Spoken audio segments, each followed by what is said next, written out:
de los negocios, en la 100.1, un espacio para conversar e informarse.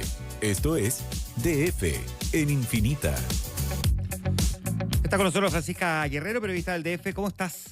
Todo bien por acá, buenos días a Muy todos. buen día. Muy bien, pues. Oye, 6 meses del presidente Trump se cumplieron el fin de semana pasado. Exactamente. Y hemos tenido así como harto como para mirar, para poder hacer como la recapitulación de lo que han sido estos 6 primeros meses de su segundo mandato. Así es. Bueno, son 6 meses y acá yo les quiero contar más la historia de estos 6 meses también de guerra comercial. Ajá. Que vienen acompañados con el retorno de Donald Trump al poder.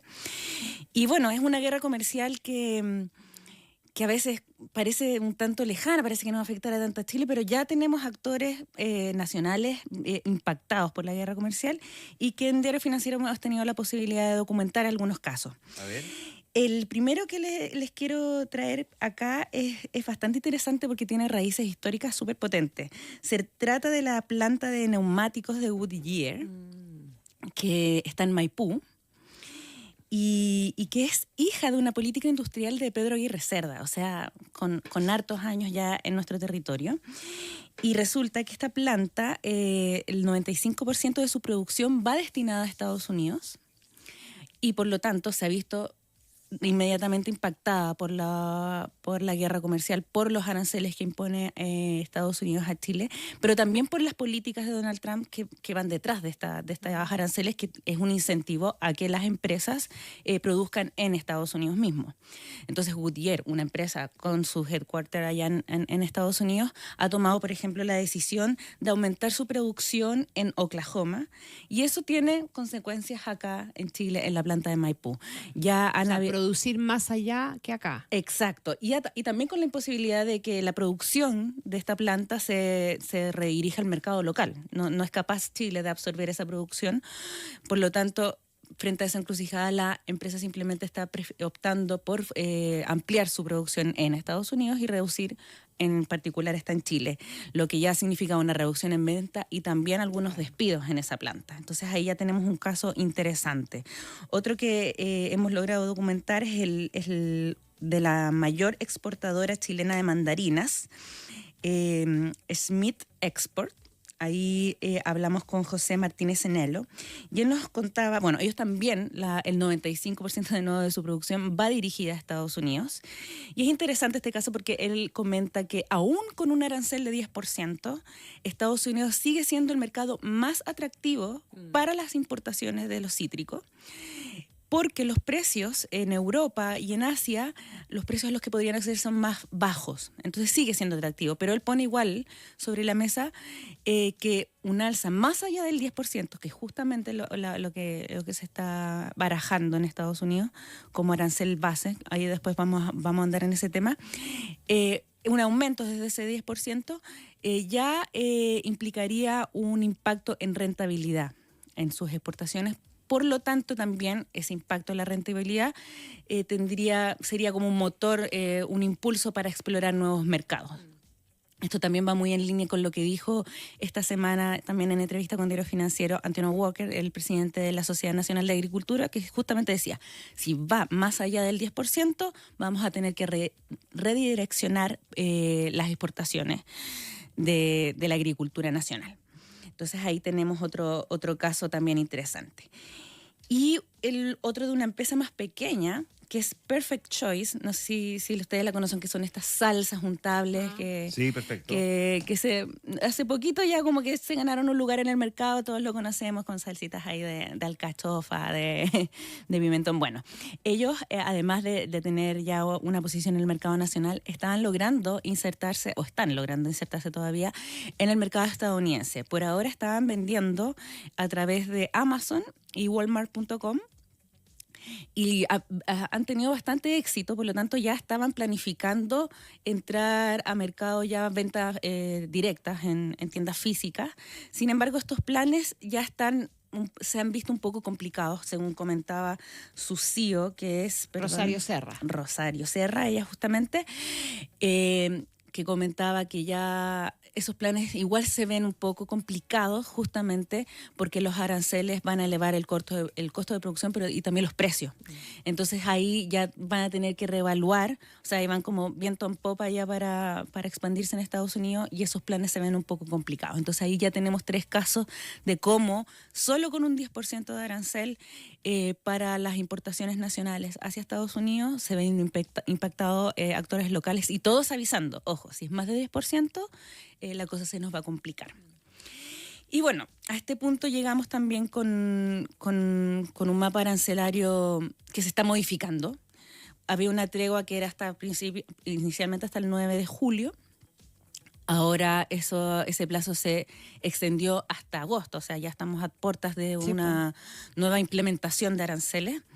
Y en ese marco hay varias líneas que analizar. Primero están los países que han logrado un acuerdo comercial con Estados Unidos, que son la minoría. Son 6, ¿o no? Exacto, son 6. Y bueno, están algunos casos destacados, como el de Japón, que logró reducir su arancel hasta 15%. Está también, por ejemplo, el caso de China, que también se habla de una tregua que dura 90 días con una reducción de aranceles hasta el 30%, desde un pic de 145%, que es bastante la diferencia. Ahora, estamos hablando igual de un alza importante. Si un 30% es harto, maneras. Un 15% para, Sí. para los autos japoneses también es harto. Exactamente, pero aún así, cuando, por ejemplo, se conoció el acuerdo con Japón, las acciones de las principales automotoras subieron, se dispararon, porque claro, un escenario o sea, entre 15 y 30% igual es una diferencia gigantesca. Pero de todas maneras, y eso lo avisan también analistas de bancos, por ejemplo, JP Morgan dice, sí o sí vamos a enfrentar aranceles, primero, más altos de lo que había antes del retorno de Donald Trump y en segundo lugar, más altos de los que se consideraron en la tregua post-día de la liberación. De la liberación, que fue el 2 de abril cuando se enunciaron todos los aranceles. Ajá. Y después la tregua en la que está en curso. Entonces, claro, hay acuerdos, pero de todas maneras hay aranceles más altos sobre la mesa. Y luego está un grupo de países que son los que han recibido carta de Donald Trump. Y en esos hay 2 casos quizás que son más interesantes, que es el caso de la Unión Europea, donde nuevamente también en este caso se advierte un alza de arancel. Ellos podrían llegar hasta un arancel de 35%. De todas maneras, la Unión Europea y Estados Unidos están negociando y ambas partes han avisado que están cerca de un acuerdo. Pero también no sabemos hasta cuándo, qué tan realista va a ser eso, porque anunciaron que estaban cerca como por ahí por el lunes, martes. Todavía no tenemos una declaración concreta y han estado difíciles las negociaciones, así que de todas maneras el panorama es incierto. Podríamos tener novedades, así como podríamos llegar a pero de todas maneras estamos hablando de un acuerdo que va a subir arancel. El tema si lo sube al 35 o a 15, claro. Exactamente. Y un país, por ejemplo, que derechamente se va a ver más afectado según la carta que envió Donald Trump es Brasil. Brasil estaba en un inicio como un país más dentro de los aranceles, recibiendo el arancel base, igual que Chile, o sea, un 10%. Sin embargo, Brasil enfrenta una situación bastante particular, porque de hecho su carta fue distinta a la genérica que estaba enviando Donald Trump, porque en este caso Trump cuestiona el proceso judicial al que se está sometido algo Bolsonaro. Normal, ustedes comprenderán, ¿verdad? Claro. Claro. Bueno, obviamente salieron ahí a explicar los brasileños que no es una decisión del Ejecutivo tampoco, que hay una división de poderes también en Brasil, todo ese lío más político, pero en concreto, más allá del razonamiento que pueda haber de análisis político, lo cierto es que Trump decidió que por ese motivo va a aplicarle aranceles de 50% a Brasil. Entonces, esos son como la variedad de casos que hay en relación a las cartas. También, por ejemplo, recibieron cartas México y Canadá, que ya están enfrentando aranceles para los productos que están fuera del tratado con Estados Unidos, y esos también aumentarían a partir del 1 de agosto. Ya, vamos a Chilito. Y vamos entonces. a Chile. ¿Cómo estamos por casa? Claro, que está ahí como, por así decirlo, en el montón, que no ha recibido carta, que no ha logrado tampoco posicionarse como interés como para avanzar en un acuerdo. Por lo tanto, Chile está recibiendo el arancel recíproco, como lo llama Donald Trump, mínimo. Actualmente en 10%. Y hasta ahora lo que hemos sabido de ese arancel son solo declaraciones de Donald Trump. En un principio, en una llamada telefónica con CNBC, dijo que iba a aumentar ese arancel de entre 15 y 20%.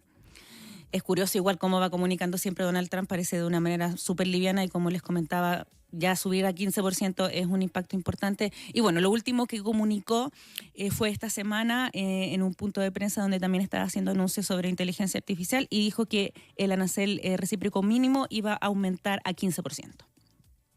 Nuevamente, solamente dichos. No hay nada, no hay una orden ejecutiva que respalde todo eso todavía. Pero eso es lo que está manejando el mercado, básicamente. Así que ya nuestros aranceles subirían del 10 al 15% de manera general, lo que ya empieza a activar justamente las alarmas que les comentaba al principio, por ejemplo, de los exportadores de la agricultura. Y por otra parte, que es lo que a lo mejor más inquietó en Chile y que también ha dado a conocer este mes, tiene que ver con la medida que afectaría al cobre.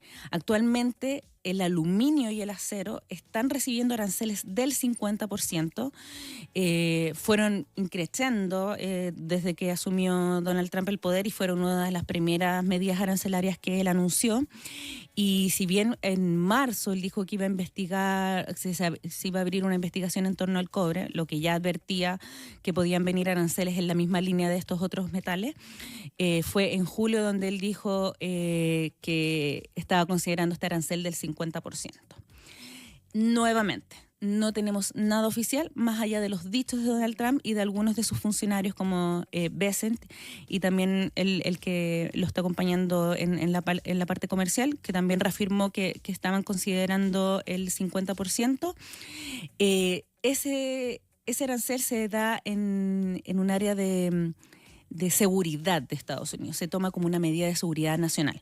Por lo tanto, tiene que ir respaldado también por un informe, que es justamente el que encargó Donald Trump, cuyo contenido también desconocemos. No ha sido publicado ese informe que detalle como por qué es importante para la seguridad nacional. Obviamente tenemos detalles, sabemos que para Trump es particularmente importante porque es un metal esencial para la industria militar y también para la tecnológica.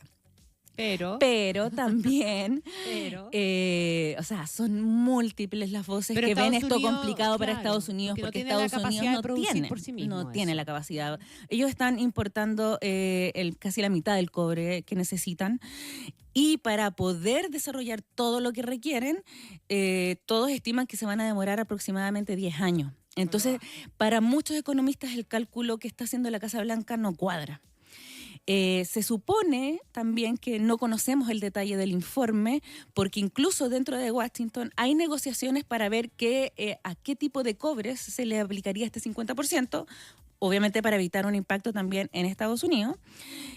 Pero lo cierto es que no tenemos ese detalle. Hay trascendidos que podría llegar al cobre refinado, también a los cables, productos algunos de cobre, pero no tenemos nada como tan certero más allá de los dichos del 50%. Así que también en ese sentido estamos en ascuas respecto como una definición clara de a qué cobre va a afectar, así como si efectivamente la tasa de arancel mínimo general va a subir a 15%. Así que nos queda todavía por esperar esos detalles. Deberíamos conocer todo eso pronto porque también ha insistido que los aranceles comienzan el 1 de agosto y ya nos queda poquito de julio.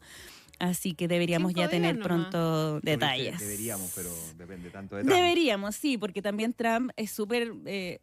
o sea, retóricamente siempre esta es la fecha en que van a comenzar los aranceles y llega la fecha y es como, no, es que vamos a negociar de nuevo, es que se van a abrir. Entonces es todo súper incierto, pero como les comentaba, todos los analistas, los bancos dicen, los aranceles van a subir. Así que a eso estamos atentos en Chile y en todo el resto del mundo. Perfecto, pues vamos a ver cómo son los siguientes 6 meses. Anda preparándote. Sí. Yo te juro que siento que ahora 6 años. No, impresionante. Sí. No, y Trump tiene un gusto también por definir estas cosas alrededor de las 7 de la tarde, así que los que estamos en prensa ha sido bastante agotador todo esto. Francisca Guerrero, periodista del DF con nosotros. Gracias, Francisca. Gracias a ustedes. Chao, Francisca.